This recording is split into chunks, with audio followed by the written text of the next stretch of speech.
Bonjour, bienvenue dans l'émission Côté court pour la 48e édition du Festival de court-métrage de Clermont-Ferrand.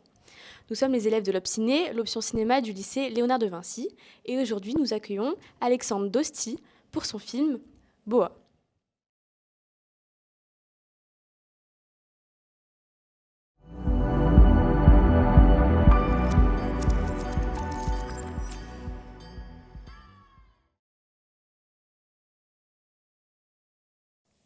Bienvenue Alexandre Dosti.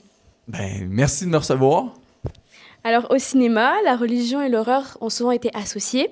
À votre avis, pourquoi ce mélange euh, attise autant de peur et de malaise? La religion et l'horreur, mais c'est vrai, hein? C'est souvent lié. Je pense que on sait que sous le passé religieux, déjà, il y a toutes sortes d'horreurs qui se cachent. Et après, je pense que la religion était peut-être à une époque plus ancienne un rempart aux horreurs du monde.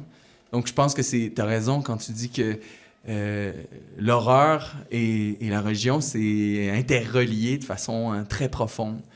Et pour moi, en tout cas, en termes de cinéma, je trouve que la religion, elle est riche de symboles, elle est riche de récits qu'on a tous intégrés, plus ou moins sans le vouloir. Donc ces grands récits-là qui ont déjà un peu colonisé notre esprit, sont faciles à subvertir pour des besoins de fiction. Et ces symboles-là déjà chargés d'archétypes, de figures, on peut les utiliser pour raconter. Puis j'ai l'impression qu'on se lasse jamais de voir ces symboles-là interprétés, réinterprétés à différentes sauces. Toujours sur le religieux, le monastère est un lieu essentiel pour le film. Où avez-vous tourné et comment avez-vous choisi ce lieu? Ben, vous savez, moi je viens du Québec, puis on n'a pas ce patrimoine bâti-là. On a un pays qui est plus jeune que le vôtre. Hein? En fait, on est même liés par rapport à ça.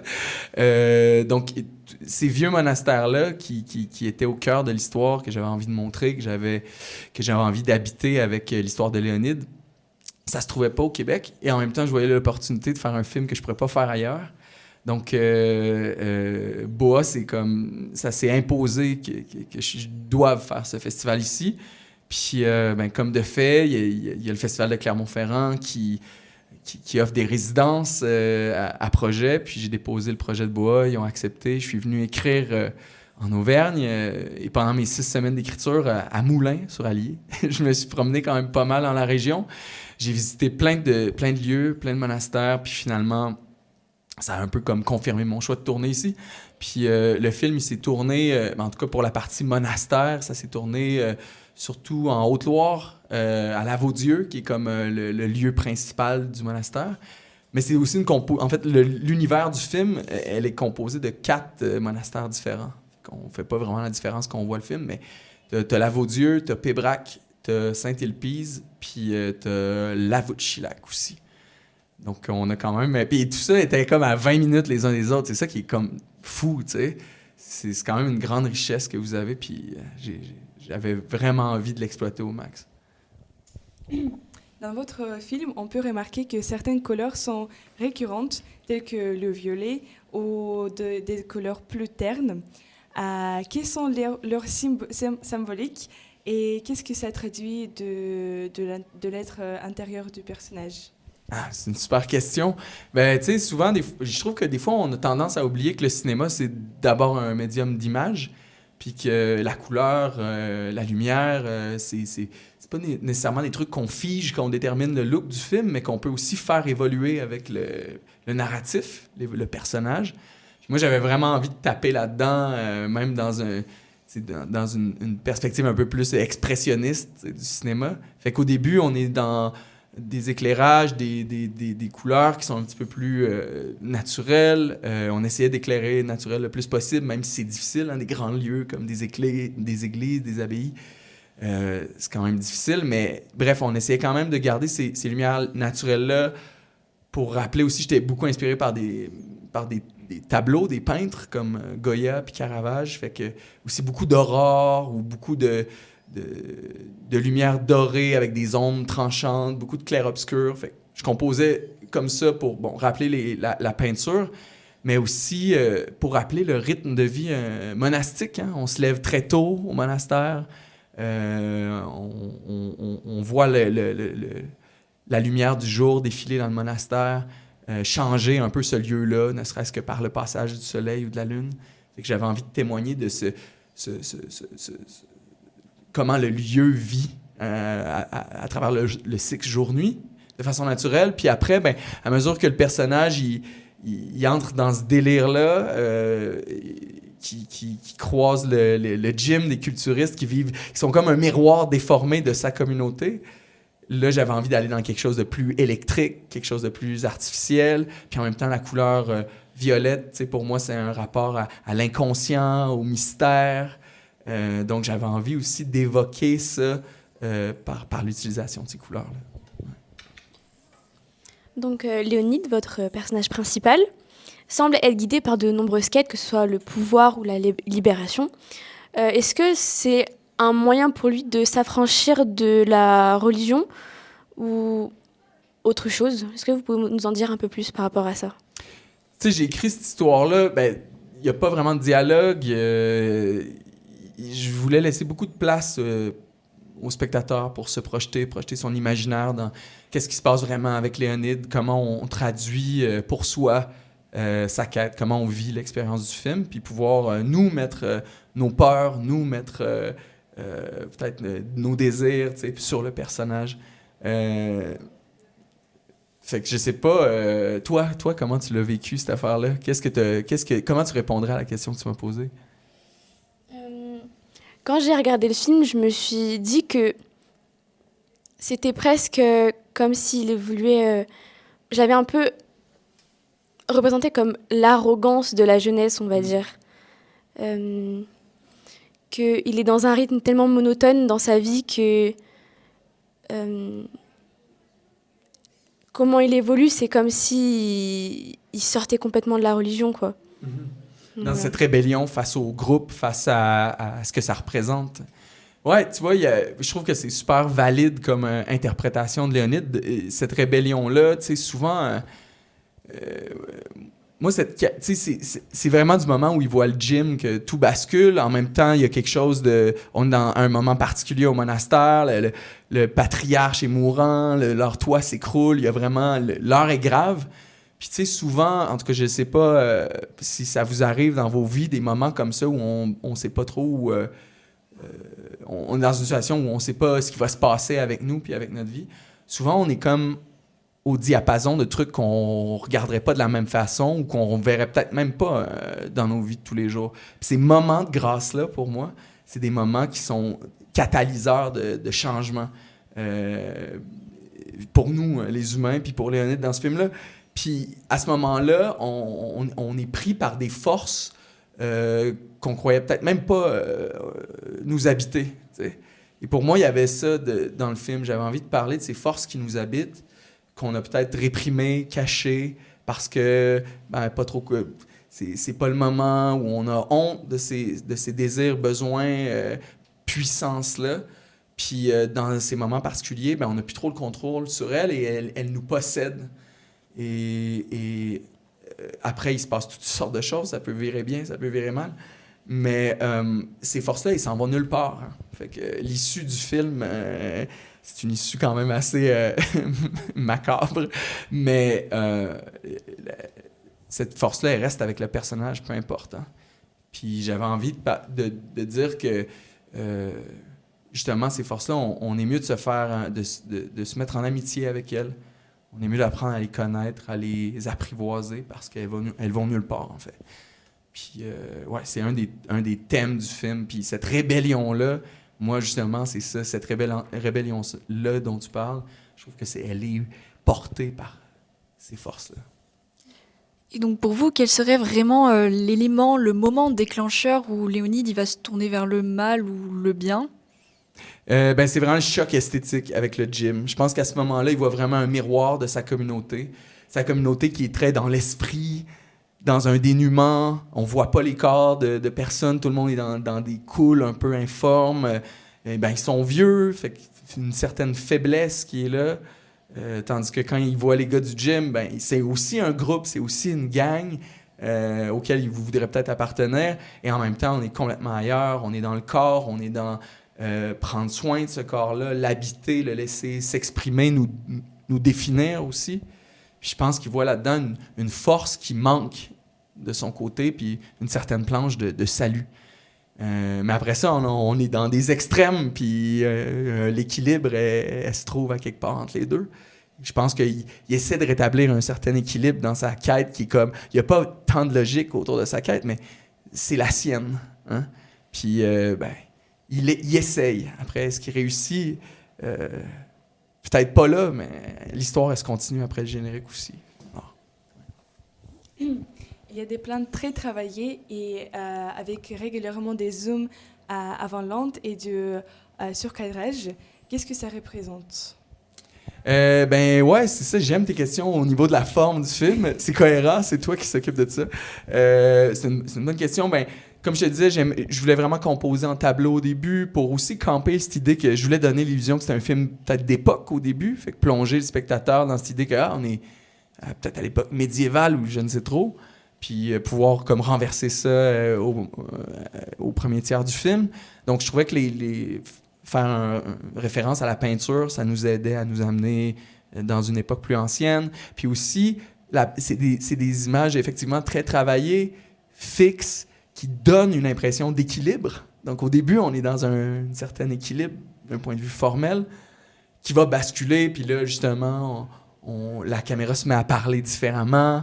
On a des zooms, on a du surcadrage, on a de l'épaule, on a des gros plans, puis on rentre dans l'intimité, dans le point de vue aussi de ce personnage-là.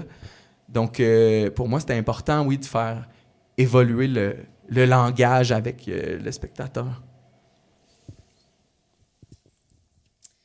La salle de sport et le corps ont été beaucoup représentés, mais représentés d'une manière assez spéciale. C'était presque sexuel, c'était une sorte de fascination. Mais pour vous, c'était quoi votre interprétation de ça? Je voulais vraiment travailler l'ambiguïté. Tu sais, je trouve qu'on est à une époque souvent où l'art, elle est très prescriptive. Hein? On nous dit pas, pense à ça, c'est-à-dire pense à ce sujet ou on nous dit pense ça. Tu comprends? Puis moi, j'avais envie, je sais pas, il y a un côté de moi avec Boa, j'étais un peu en réaction à ça, puis j'avais vraiment le goût de faire un film ambigu. Donc quand tu parles du rapport au gym et tout, évidemment qu'il y a une dimension qui est charnelle, hein? On voit ces corps-là, on voit le regard du personnage qui est allumé par ça, mais en même temps, je voulais pas, pour moi, il y avait pas un point d'orgue à faire d'un point de vue, est-ce que c'est sexuel, est-ce que c'est, tu sais, quel est ce désir-là? Je voulais que ça soit quelque chose qui pouvait englober, oui, une certaine sexualité, mais aussi une certaine beauté, tu sais, esthétique de ces corps-là, aussi une révérence face à une force qu'on n'a pas, par exemple, puis aussi la découverte de quelque chose qui est intriguant, qui est mystérieux, qui est peut-être excitant, notre propre corps aussi, tu sais. Fait que vraiment, je voulais travailler une ambiguïté qui permettait une interprétation plus large de ce que c'est cette rencontre du gym et des culturistes. Pour revenir sur un moment du film, il y a un moment où Léonide il va embrasser le moine. Est-ce en quelque sorte un point de bascule aussi? C'est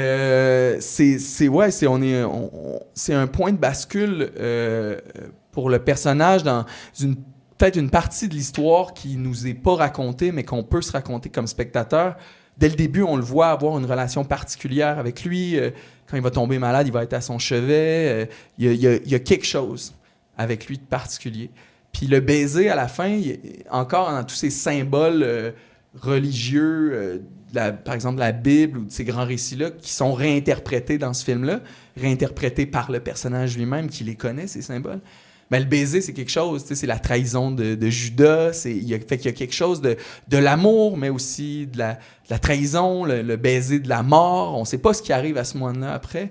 Fait que je voulais ce baiser-là chargé de un peu, justement, encore toutes ces symboliques-là pour qu'on puisse déterminer après, se raconter après, qu'est-ce qu'il y a vraiment dans ce baiser-là. Fait que je ne peux pas donner une réponse claire. Même moi, ce film-là, c'est un grand mystère. J'ai fait d'autres courts-métrages avant qui étaient tous super ambitieux aussi. Mais celui-là, c'est la première fois que le mystère autour du film, il continue de moi m'habiter, alors que ça fait 3-4 ans que je travaille sur ce truc-là, tu sais. Je suis censé bien le connaître, je l'ai défendu en plénière pour avoir les sous et tout. Mais je me retrouvais plus souvent qu'autrement à inventer quelque chose, pour aller chercher les sous, convaincre les gens. Puis c'était pas 100% un mensonge, c'était une des multiples vérités du film, tu sais. Mais on dirait que jusqu'à maintenant, je suis content que ce mystère-là m'habite encore quand j'ai à parler du film.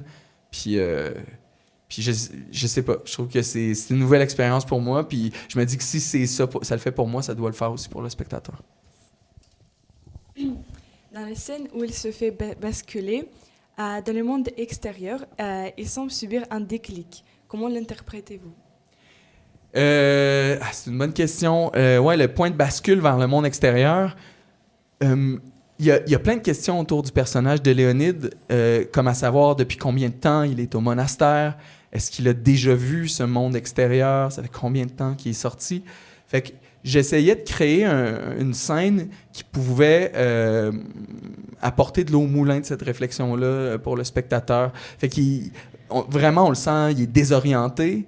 Le monde lui rentre dedans, même le son, il y a un traitement particulier, il est rapidement dépassé un peu par tous ces intrants sensoriels. Puis je voulais aussi préparer, dans le fond, le terrain des sens. Alors que le gym est dans une scène là, qui arrive pas longtemps après, tu sais. Fait que je voulais déjà mettre dans le spectateur cette idée que Léonide était déjà saturé niveau sensoriel et donc prêt à ce choc avec le gym. Fait que c'était ça un peu mon idée autour de ce point de bascule-là avec le monde extérieur. Et pour le casting, comment avez-vous choisi l'acteur de Léonide? Ça, c'est une super rencontre. Moi, j'ai commencé mon casting, j'étais au Québec sur Internet, j'étais comme acteur français, trentaine, genre, j'avais envie de travailler. J'hésitais entre travailler avec un acteur québécois ou un acteur français. Puis en même temps, tu sais, pour moi, tu sais, le court-métrage, on le dit souvent, mais c'est tellement une place où il faut risquer, essayer des choses. Je dis pas que c'est une école, mais je dis que c'est une très belle place pour essayer de prendre des risques, tu sais. En long métrage, il y a tellement plus d'argent, plus de personnes impliquées, etc. Plus difficile de tout gambler, de faire un gros pari. Mais j'étais comme, quitte à venir en France, tourner en France, avec une équipe française, j'ai le goût aussi de diriger un acteur français, tu sais. Puis à partir de là, je me suis pas limité, puis j'ai vraiment ouvert mes recherches vers du monde qui avait du métier, même s'il était jeune et tout. Puis bref, je suis tombé sur Dimitri en cherchant sur Internet. J'ai vu le premier long-métrage dans lequel il a joué, pour lequel il a été nommé au César comme meilleur espoir, Bruno Rédal, Confession d'un meurtrier. C'est un excellent film dans lequel il offre une performance époustouflante. Ça m'a renversé. J'ai fait comme, mon Dieu, si je peux travailler avec ce gars-là, on va être en voiture. Puis c'est un rôle dans lequel il s'exprime aussi beaucoup par son corps. C'est un autre rôle où le personnage est assez muet, mais je voyais dans son visage comment il bouge son corps. Il communiquait tellement bien, le film. Donc, je lui ai envoyé le scénario. Je pense qu'il a beaucoup aimé lui aussi. Il a réécrit à la production. Il a dit, je vais être le premier à rencontrer Alex. On s'est rencontrés dans un café à Paris. On est arrivés absolument en même temps, 20 minutes à l'avance, les deux. On a passé 1h30 ensemble à discuter, que du plaisir. Il est un grand fan de culture québécoise aussi, donc il y avait plein de références du Québec. Puis il avait déjà ses longs ongles. C'est son idée à Dimitri. C'est pas la mienne, c'était pas au scénario. Puis il m'a dit alors je me suis fait pousser ces ongles de pute là, je sais pas si tu veux que je les garde ou quoi, je peux les couper. Puis j'étais comme d'abord j'ai ri parce que c'est un personnage, il est plus grand que nature. Puis deux, j'ai fait comme non, tu gardes ça, c'est génial en fait. Et c'est tellement un plaisir. Tu sais, par exemple, je vous donne une anecdote de plus tant qu'à parler de Dimitri puis de sa sensibilité. C'est un rôle très physique. Dimitri, il s'est jeté dans la rivière à 4 degrés Celsius au premier jour de tournage. Il n'avait pas dormi de la nuit parce qu'il était en transport. Il y a 2 scènes où il est nu. Il y a beaucoup de scènes physiques. Il aurait jamais dit non à ça. Il a même commencé à aller au gym avant le tournage. Il était tellement fonceur. Puis je pense que ça, c'est une magnifique qualité d'acteur. Puis même à la fin, hein, le personnage parle à la fin du film, puis c'était pas cette ligne-là, en fait, au scénario. C'était le même jam, mais Dimitri a comme inversé la ligne. 1 heure avant de tourner, il était comme, qu'est-ce que tu dirais qu'on inverse la ligne comme ça? Puis j'ai pensé genre 5 secondes, puis j'ai fait comme, c'est une super idée, on le fait. Puis il était comme, ah non, mais on tournera l'autre aussi. Mais non, j'étais comme, t'as compris, en fait. C'est à toi, ce personnage-là, maintenant. Fait que j'ai que du bien à dire de cet acteur. Vous êtes, puis j'ai auditionné aussi d'autres acteurs, hein, pour d'autres rôles, puis des gens qui n'ont pas pu faire le film. Mais franchement, j'ai rencontré des super talents chez vous. Ouais. Et comment avez-vous dirigé votre acteur, sachant que Léonide semble expérimenter une sorte de voyage initiatique vers le mal? On était vraiment... On essayait vraiment de comprendre le personnage ensemble. C'est-à-dire que, par exemple, on disait pas que... C'est vrai qu'on peut le percevoir comme une glissade vers le mal, et il y a des trucs mal qui se passent, donc t'as vraiment pas tort quand tu parles de ça. Mais on essayait de prendre ce pas de recul-là sur le personnage pour quand même essayer de percevoir une psychologie, d'où il vient, qu'est-ce qu'il vit, pourquoi ces gestes-là sont commis plutôt que d'autres, pourquoi ça devient impossible de contourner ces événements-là funestes. Donc, on approchait ce personnage-là avec beaucoup d'amour, beaucoup de sensibilité.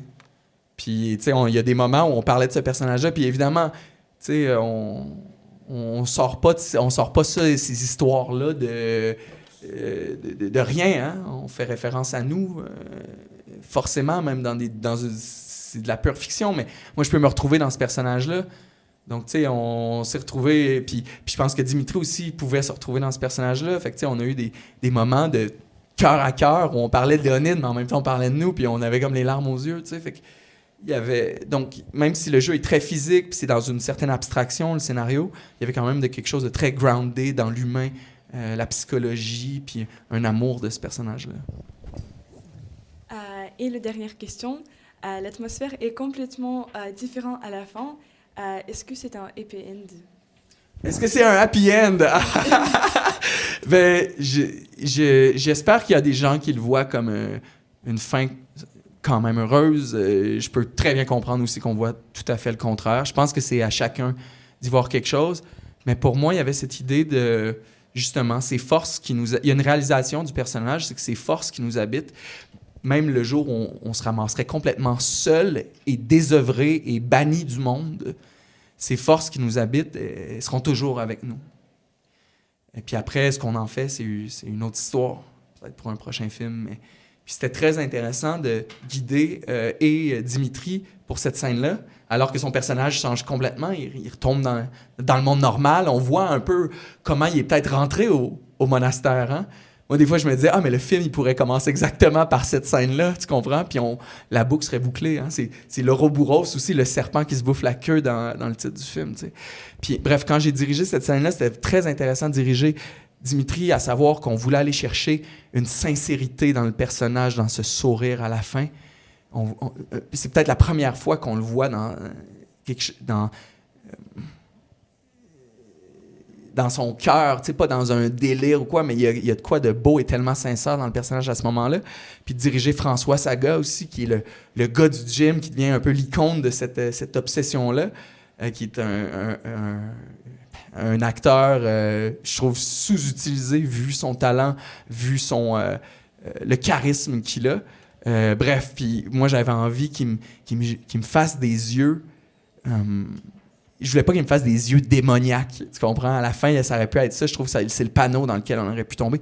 Je voulais qu'il me fasse les yeux doux, des yeux d'accueil, des yeux de « je suis avec toi », tu sais? Peu importe, même si c'est complètement... On s'en va... C'est complètement... Tout se défait en ce moment. Moi, je te lâcherai jamais, genre. Puis je pense que ça contribue peut-être à ce feeling happy end. Merci beaucoup, Alexandre Dossier. Merci à vous pour vos belles questions, votre intérêt, votre écoute, c'est gentil. Et quant à nous, on se retrouve prochainement pour un nouvel épisode de Côté Court.